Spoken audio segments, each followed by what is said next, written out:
লাগছে? হেভি লাগছে, একদম সুপার ফিলিং। অসাধারণ অসাধারণ অসাধারণ। রাহুল নাম তো শোনাই হোগা।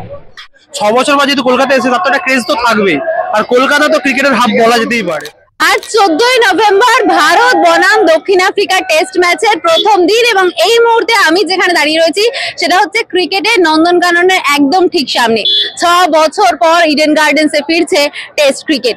শেষবার 2019 সালে যখন ভারত এবং বাংলাদেশ মুখোমুখি হয়েছিল তখন শেষবার খেলা হয়েছিল টেস্ট ম্যাচ ইডেন গার্ডেন্সে। সেটি ছিল দিবারাত্র টেস্ট ম্যাচ, তবে এটি শুধুমাত্র দিনের বেলা টেস্ট ম্যাচ। সেই সময়ের সাথে এই সময়ের পরিস্থিতি অনেক বদলেছে। সেই সময় রোহিত কোহলিদের মতো মহাতারকারা ছিলেন, আজকের টেস্ট ম্যাচে কিন্তু তারা নেই। তবে যে জিনিসটা বদলায়নি সেটা হচ্ছে দর্শকদের উন্মাদনা। আমি আমার চিত্র সাংবাদিককে দেখাতে বলবো, এই প্রথম দিনে টেস্ট ম্যাচেই কিন্তু কাতারে কাতারে মানুষ এসছে।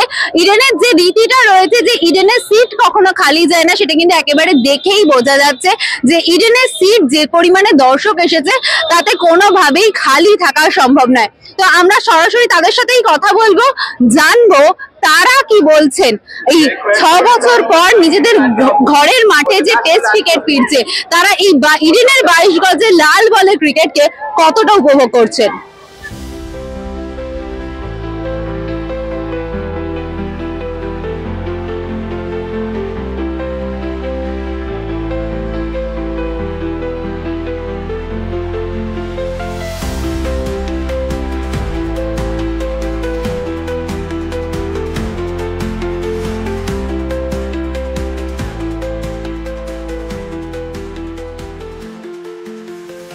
প্রথমত এটা প্রথম খেলা দেখতে এসেছি, তাই খুবই আনন্দিত। এবং 6 বছর পর যে সেই লাস্ট হয়েছিল সম্ভবত ইন্ডিয়া বাংলাদেশ টেস্ট হয়েছিল, পিঙ্ক টেস্ট সম্ভবত, তারপর যে আমাদের ক্রিকেটের যে নন্দনকানন বলা হয় ইডেন গার্ডেনকে, আমরা খুবই উৎসাহিত। খুবই টেস্ট সর্বপ্রথম WTC এসে টেস্ট সাইকেলটাকে আরো উৎসাহিত করে দিয়েছে, এবং যে আরো যে ক্রিকেটের যে উন্মাদনা সম্ভব রিসেন্ট হচ্ছে ইন্ডিয়া ওয়ার্ল্ড কাপ জিতলো ওমেন্সে, তারপর ক্রিকেটের ক্রেজটা আরো বেড়ে গিয়েছে। এবং 6 বছর পর যেহেতু কলকাতা এসে তার তো একটা ক্রেজ তো থাকবেই, আর কলকাতা তো ক্রিকেটের হাব বলা যেতেই পারে। আমরা এসেছি কোলাহাট থেকে, পূর্ব মেদিনীপুর। খুবই উপভোগ্য বিষয়। IPL এর পরেই প্রথম ইডেনে খেলা হচ্ছে, এবং ইডেনে আমিও অনেকদিন পরে ইডেনে খেলা দেখতে এসেছি। খুবই আনন্দের বিষয়, এবং বিরাটেরই ফ্যান। আমি সবসময় বিরাটের ফ্যান, খুব মিস করছি বিরাটকে। আবার কবে ওয়ানডে হয় এই দেশে আসবো, বিরাটের খেলা দেখতে আবার আসবো। ভালো লাগছে, সবাই পুরো বন্ধুরা মিলে এসেছি। আমরা সব ফরম্যাট দেশের সব খেলা, T20 ODI টেস্ট সব। আমি ওইটা যাচ্ছি ওরা আছে, তাদের তো মিস সবসময় করি আর করবো। এক পড়া ভাড়া করবে না, কারণ ইন্ডিয়া টিম সেরকমই। দর্শকের মধ্যে অনেক উত্তেজনা আছে, মালও কিনছে, জার্সিও কেনাকাটা হচ্ছে, কোন জার্সির চাহিদা সবথেকে বেশি? এই গিল, এই তোমার KL রাহুল, ঋষভ পান্ট। বিক্রিবাটা কেমন? হ্যাঁ, বিক্রিবাটা ভালো হচ্ছে। খুব দর্শক এবছর অন্য বছর এর আগে যে টেস্ট গুলো হয়েছে তার থেকে অনেক অনেক গুণে দর্শক বেশি আসছে, এবং খুব উন্মাদনা দেখতে পাচ্ছি। বিক্রিবাটা খুব ভালো হচ্ছে, ভালো। আজকেই শুধু আপনি বসছেন নাকি রোজই বসবেন? না, এর পরেও আমরা রোজ বসবো, পরের যে ম্যাচগুলো আছে। কোন জার্সির চাহিদা সবথেকে বেশি? বিরাট আছে, তারপরে গিল আছে।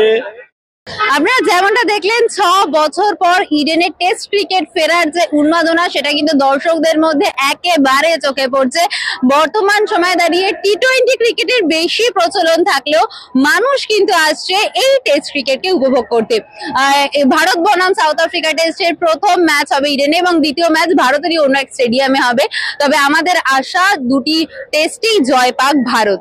ক্যামেরায় মঞ্জিমার সাথে ঈশা ভক্তের রিপোর্ট, সময় 365 কলকাতা। जिंदगी जब एक के बाद एक झटके देती है, तब चाहिए कोई जो कहे मैं हूं ना। Introducing Shukla financial services.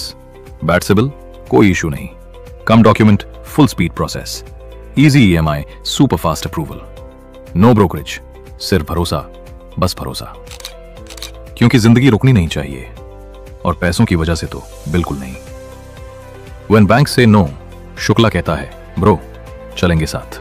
Call करो अभी 9088817811 8910771960। Kolkata based, data 100% secure, instant trust guaranteed. Shukla financial services, fast loan, faster life. कभी कभी पैसों से ज्यादा जरूरत होती है भरोसे की, और वो भरोसा है शुक्ला फाइनेंशियल सर्विसेज।